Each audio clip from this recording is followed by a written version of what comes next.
নমস্কাৰ ADRE prelims এক্সামৰ যিহেতু ডেটসমূহ ঘোষণা কৰা হৈছে গ্ৰেড 3ৰ 15, 22 আৰু 29 ছেপ্টেম্বৰ তাৰিখে পৰ্যায়ক্ৰমে পৰীক্ষাসমূহ অনুষ্ঠিত কৰা হ'ব লগতে অক্টোবৰ মাহৰ 20 আৰু 27 তাৰিখে পৰ্যায়ক্ৰমে চতুৰ্থ বৰ্গৰ পৰীক্ষাসমূহ অনুষ্ঠিত কৰা হ'ব গতিকে এডিআৰই প্ৰিলিমছ এক্সামলৈ আপোনালোকৰ মাজত মাত্ৰ ভালকৈ আপোনালোকে দুমাহ সময় পাব গতিকে এই দুমাহ ভালদৰে প্ৰিপাৰেচন কৰিবলৈ হ'লে আপোনালোকক আমি এইখন গাইডবুক ৰিকমেণ্ড কৰিম যিখন গাইডবুকত সম্পূৰ্ণ সিলেবাস অনুসৰি আটাইকেইটা বিষয়ৰ কুৱেশ্যন এনসাৰ অসমীয়াতে লাভ কৰিব এইখন গাইডবুকত 13,000কৈও অধিক কুৱেশ্যন এনসাৰ আপোনালোকে লাভ কৰিব এইখন গাইডবুক ইতিমধ্যে 10,000কৈও অধিক পৰীক্ষাৰ্থীয়ে বাছনি কৰিছে গতিকে আপোনালোকে যদি এতিয়াও ডাউনলোড কৰি লোৱা নাই ডাউনলোড কৰি ল'ব পাৰিব লিংক এই ভিডিঅ'টোৰ তলত ডেসক্ৰিপচন বক্সত দিয়া আছে সেই লিংকত ক্লিক কৰি আপোনালোকে ডাউনলোড কৰি মোবাইলতে প্ৰেক্টিছ কৰিব পাৰিব যোৱা বছৰ এইখন গাইডবুকৰ পৰা যথেষ্টখিনি কুৱেশ্যন আনসাৰ কমন আহিছে গতিকে আগন্তুক এডিআৰই প্ৰিলিমছ এক্সামত আপোনালোকে যথেষ্টখিনি ভাল ফল প্ৰদৰ্শন কৰিব পাৰিব এইখন গাইডবুকৰ জৰিয়তে যিসকলে এতিয়াও ডাউনলোড কৰি লোৱা নাই ডাউনলোড কৰি ল'ব পাৰিব লিংক ডেসক্ৰিপচন বক্সত এভেইলেবল আছে সো বেছি পলম নকৰি ভিডিঅ'টোৰ ফালে আগবাঢ়িছো আজিৰ পৰা আমি ক্লাছসমূহ ষ্টাৰ্ট কৰিছোঁ এডিআৰই প্ৰিলিমছ এক্সামৰ কাৰণে ইম্পৰ্টেণ্ট কুৱেশ্যন এনসাৰসমূহ আমি ভিডিঅ'ৰ জৰিয়তে আপোনালোকক আগবঢ়াম প্ৰতিদিনে ভিডিঅ'সমূহ পাই থাকিবৰ কাৰণে চেনেলটো ছাবস্ক্ৰাইব কৰি ল'বলৈ নাপাহৰিব আছে What percent of total area of Assam is under forest? অৰ্থাৎ অসমৰ মুঠ এলেকাৰ কিমান শতাংশ বনাঞ্চলৰ অধীনত আছে অপচনসমূহ নিশ্চয় দেখা পাইছে 21%, 36%, 42%, 27%. সো এনসাৰটো আপোনালোকে আমাক কমেন্ট বক্সত কমেন্ট কৰি জনাব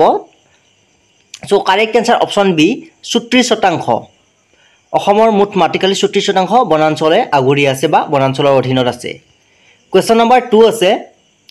In which year Assamese was adopted as the official language of Assam? অৰ্থাৎ কোন বছৰত অসমীয়া অসম চৰকাৰৰ চৰকাৰী ভাষা হিচাপে গ্ৰহণ কৰা হৈছিল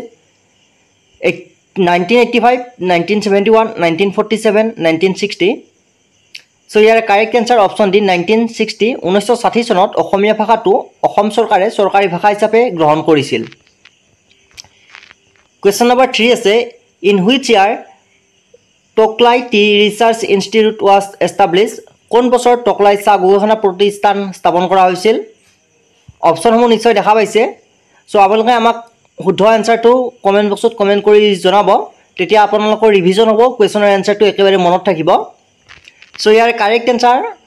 অপচন বি 1911 চনত টকলাই চাহ গৱেষণা কেন্দ্ৰ প্ৰতিষ্ঠা কৰা হৈছিল question number 4 In India, the Brahmaputra river is almost 10 kilometer long. অৰ্থাৎ ভাৰতৰ ব্ৰহ্মপুত্ৰ নদী প্ৰায় কিমান কিলোমিটাৰ দীঘল 900 kilometre 1000 kilometre 15 kilometre 2021 kilometre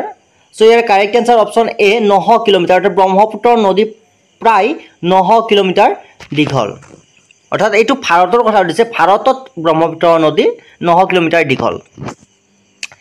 next question আছে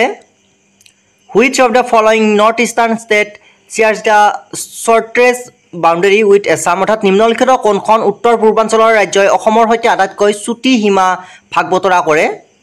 অপচনসমূহ দিয়া আছে Nagaland Mizoram Tripura Manipur so your correct answer option সি হ'ব ত্ৰিপুৰা অৰ্থাৎ ত্ৰিপুৰাই উত্তৰ পূৰ্বাঞ্চলৰ ৰাজ্যসমূহৰ অসমৰ সৈতে আটাইতকৈ চুটি সীমা ভাগ বতৰা কৰে মানে আটাইতকৈ কম অংশ ভাগ বতৰা কৰে তাৰ পিছৰ কোৱেশ্যনটো দিয়া আছে The Kaziranga National Park is located in which of the following ecozone? Kaziranga ৰাষ্ট্ৰীয় উদ্যানখন নিম্নলিখিত কোনটো ইক'জনত অৱস্থিত অপচনসমূহ আপোনালোকে নিশ্চয় দেখা পাইছে সো কাৰেক্ট এনসাৰটো আপোনালোকে কমেন্ট বক্সত কমেন্ট কৰি জনাব so your correct answer option B Indo Malaya ইক'জনত কাজিৰঙা ৰাষ্ট্ৰীয় উদ্যান অৱস্থিত বহুত গুৰুত্বপূৰ্ণ হয় সো আপোনালোক যিসকলে আমাৰ গাইডবুকখন ডাউনলোড কৰি ল'ব বিচাৰে ডেসক্ৰিপচনত ডাউনলোড লিংক দিয়া আছে সেই লিংকত ক্লিক কৰি আপোনালোকে ডাউনলোড কৰি ল'ব পাৰিব ডাউনলোডত অসুবিধা পালে আমাৰ হোৱাটছএপ নম্বৰ দিয়া আছে হোৱাটছএপত কন্টেক্ট কৰিব সো নেক্সট কোৱেশ্চন দিয়া আছে Which of the following is associated with Bordoisila in Assam? অৰ্থাৎ নিম্নলিখিত কোনটো অসমৰ বৰদৈচিলাৰ সৈতে সম্পৰ্কিত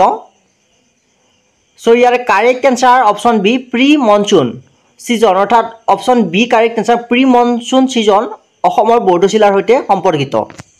নেক্সট কোৱেশ্চন আছে Jatinga famous for mass suicide of migratory birds is located in which the following district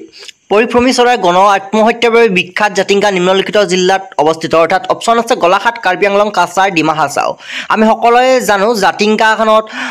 যি আপোনাৰ পৰিভ্ৰমী চৰাইসমূহ আহে আৰু জাতিংগাত সেই পৰিভ্ৰমী চৰাইসমূহ সুচিত কৰা বুলি জনা যায় অৰ্থাৎ সেই জাতিংগাখন ক'ত অৱস্থিত কোনখন ডিষ্ট্ৰিক্টত অৱস্থিত so correct answer option D Dima Hasao জিলাত জাতিংগা অৱস্থিত নেক্সট কোৱেশ্চন দিয়া আছে in which year The tea occasion center in Guwahati was established. কোন বছৰত গুৱাহাটীত চাহ নিলাম কেন্দ্ৰ স্থাপন কৰা হৈছিল অপশ্যনসমূহ আছে 1970 1971 1972 1973 সো কাৰেক্ট এনসাৰটো কমেন্ট বক্সত জলদি কমেন্ট কৰক সো ইয়াৰে কাৰেক্ট এনসাৰ অপশ্যন এ 1970 1970 চনত গুৱাহাটীত চাহ নিলাম কেন্দ্ৰ স্থাপন কৰা হৈছিল কোৱেশ্চন নম্বৰ 10 দিয়া আছে Amchang Wildlife Sanctuary is located in which of the following district in Assam? Amchang বন্যপ্ৰাণী অভয়াৰণ্য অসমৰ নিম্নলিখিত কোনখন জিলাত অৱস্থিত সো অপশ্যনসমূহ আপোনালোকে চাই লওক কামৰূপ মেট্ৰ' দিয়া আছে দৰং আছে বৰপেটা আছে শোণিতপুৰ আমচাং বন্যপ্ৰাণী অভয়াৰণ্য কোনখন ডিষ্ট্ৰিক্টত অৱস্থিত সো জলদি কমেন্ট বক্সত কমেন্ট কৰক so your correct answer option A Kamrup মেট্ৰত আমচাং বন্যপ্ৰাণী অভয়াৰণ্য অৱস্থিত Next question dia ase which district of Assam has the highest number of tea garden অসমৰ কোনখন জিলাত চাহ বাগিচাৰ সংখ্যা সৰ্বাধিক অপশ্যনসমূহ নিশ্চয় দেখা পাইছে Sonitpur Sivasagar Darrang Dibrugarh so your correct answer option D Dibrugarh জিলাত অসমৰ আটাইতকৈ চাহ বাগিচাৰ সংখ্যা আছে নেক্সট কোৱেশ্চন আছে the average height of Assam from sea level is অৰ্থাৎ সাগৰ পৃষ্ঠৰ পৰা অসমৰ গড় উচ্চতা হৈছে সো অপশ্যনসমূহৰ পৰা correct answer option D 79.5 meter. So question number 13 this is the oldest refinery of India so বহুত গুৰুত্বপূৰ্ণ কোৱেশ্চন সঘনাই পৰীক্ষাত আহি থাকে অসমৰ আটাইতকৈ পুৰণি ৰিফাইনাৰী কোনটো সো অপশ্যনসমূহ নিশ্চয় দেখা পাইছে হাৰিয়াপ আপোনালোকে কমেন্ট বক্সত কমেন্ট কৰক এনসাৰটো so correct answer option A ডিবগৈ ৰিফাইনাৰী অসমৰ আটাইতকৈ পুৰণি ৰিফাইনাৰী আৰু এছিয়াৰ প্ৰথম ৰিফাইনাৰী ডিবগৈ ৰিফাইনাৰী মনত ৰাখিব নেক্সট কোৱেশ্চন দিয়া আছে Which of the following district of Assam has the lowest literacy rate? অৰ্থাৎ নিম্নলিখিত কোনখন জিলাৰ সাক্ষৰতাৰ হাৰ আটাইতকৈ কম ডিমা হাছাও ধুবুৰী কাৰ্বি আংলং হাইলাকান্দি সো কাৰেক্ট এনসাৰটো আপোনালোক যিসকলে জানে কমেন্ট বক্সত কমেন্ট কৰক নিম্নলিখিত কোনখন জিলাৰ সাক্ষৰতাৰ হাৰ আটাইতকৈ কম so correct answer option B হ'ব ধুবুৰী জিলাত সাক্ষৰতাৰ হাৰ লিটাৰেসি ৰেট আটাইতকৈ কম নেক্সট কোৱেশ্চন দিয়া আছে In which of the following year tea was discovered in Assam? অৰ্থাৎ কোন বছৰত অসমত চাহ আৱিষ্কাৰ কৰা হৈছিল কাৰেক্ট এনসাৰ অপশ্যন এ 1823 1823 চনত অসমত প্ৰথমবাৰৰ কাৰণে চাহ আৱিষ্কাৰ কৰা হৈছিল question number 16 which of the following district in Assam has the highest population অসমৰ নিম্নলিখিত কোনখন জিলাৰ জনসংখ্যা সৰ্বাধিক ধুবুৰী কামৰূপ নগাঁও বৰপেটা সো বিশেষকৈ গ্ৰেড 4 পোষ্টসমূহত এনেকুৱা ধৰণৰ কোৱেশ্চন সুধি থাকে ইয়াৰ কাৰেক্ট এনসাৰ কমেন্ট বক্সত কমেন্ট কৰি জনাওক ইয়াৰ কাৰেক্ট এনসাৰ অপশ্যন সি হ'ব নগাঁও জিলা আপোনাৰ জনসংখ্যাৰ ভিতৰত সৰ্বাধিক আৰু যেতিয়া আপোনালোকৰ মাটিকালি হিচাপত খুদে কোনখন ডিষ্ট্ৰিক্টৰ সৰ্বাধিক বা ডাঙৰ সেইখন হ'ব কাৰ্বি আংলং মাটিকালি হিচাপত ডাঙৰ আৰু জনসংখ্যা হিচাপত ডাঙৰ জিলাখন হৈছে নগাঁও জিলা কোৱেশ্চন নম্বৰ 17 আছে which of the following area in Assam is known for feral horse অৰ্থাৎ অসমৰ নিম্নলিখিত কোনখন এলেকা ফেৰেল ঘোঁৰাৰ বাবে জনাজাত ইয়াৰ কাৰেক্ট এনসাৰ অপশ্যন সি হ'ব ডিব্ৰু-চৈখোৱা নেশ্যনেল পাৰ্ক হৈছে ফেৰেল হৰ্স মানে বনৰীয়া ঘোঁৰাৰ কাৰণে বিখ্যাত নেক্সট কোৱেশ্চন আছে as per the data of 2011 population census the literacy rate in Assam is approximately অৰ্থাৎ 2011 চনৰ জনসংখ্যা লোকপিয়লৰ তথ্য অনুসৰি অসমত সাক্ষৰতাৰ হাৰ প্ৰায় কিমান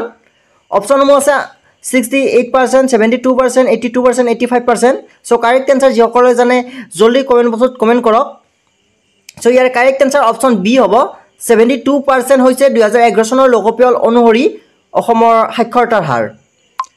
নেক্সট কোৱেশ্চন দিয়া আছে when the transport department of Assam was established কেতিয়া অসমৰ পৰিবহণ বিভাগ স্থাপন কৰা হৈছিল 1935 1948 1958 1967 সো ইয়াৰ কাৰেক্ট এনসাৰ 1948 অৰ্থাৎ ভাৰত স্বাধীন হোৱাৰ এবছৰ পিছত অৰ্থাৎ 1948 চনত অসমত পৰিবহণ বিভাগটো স্থাপন কৰা হৈছিল আৰু বৰ্তমান পৰিবহণ বিভাগৰ মন্ত্ৰী কোন আপোনালোক সুধিব পাৰে সো মনত ৰাখিব মন্ত্ৰী হৈছে চন্দ্ৰমোহন পাটোৱাৰী বৰ্তমান অসম পৰিবহণ বিভাগৰ মন্ত্ৰী সো নেক্সট কোৱেশ্চন অৰ্থাৎ আজি মক টেষ্টৰ শেষৰটো কোৱেশ্চন আছে Assam shares international border with which of the following countries অৰ্থাৎ নিম্নলিখিত কোনখন দেশৰ সৈতে অসমে আন্তৰ্জাতিক সীমা ভাগ বতৰা নকৰে অপশ্যন দিয়া আছে ম্যানমাৰ ভূটান বাংলাদেশ বি দিয়া আছে ভূটান বাংলাদেশ চি দিয়া আছে China Myanmar Bhutan and Bangladesh option D দিয়া আছে ম্যানমাৰ বাংলাদেশ সো ইয়াৰে কাৰেক্ট এনসাৰটো আপোনালোকে আমাক কমেন্ট বক্সত কমেন্ট কৰি জনাব কাৰেক্ট এনসাৰটো আজি আমি এই ভিডিঅ'টোত নং নেক্সট মক টেষ্টৰ ভিডিঅ' আহিলে আমি কাৰেক্ট এনসাৰটো কম আৰু আপোনালোক যিসকলে জানে এনসাৰটো আমাক কমেন্ট বক্সত কমেন্ট কৰিব নাপাহৰিব আগলৈ ভিডিঅ'সমূহ পাই থাকিবৰ কাৰণে চেনেলটো সাবস্ক্ৰাইব কৰি কাষত থকা বেল আইকনটো প্ৰেছ কৰি ৰাখিবলৈ নাপাহৰিব আনহাতে আগলৈ যদি এনেকুৱা ধৰণৰ মক টেষ্ট পাব বিচাৰে তেনেহলে আমাক কমেন্ট বক্সত নিশ্চয় জনাব ধন্যবাদ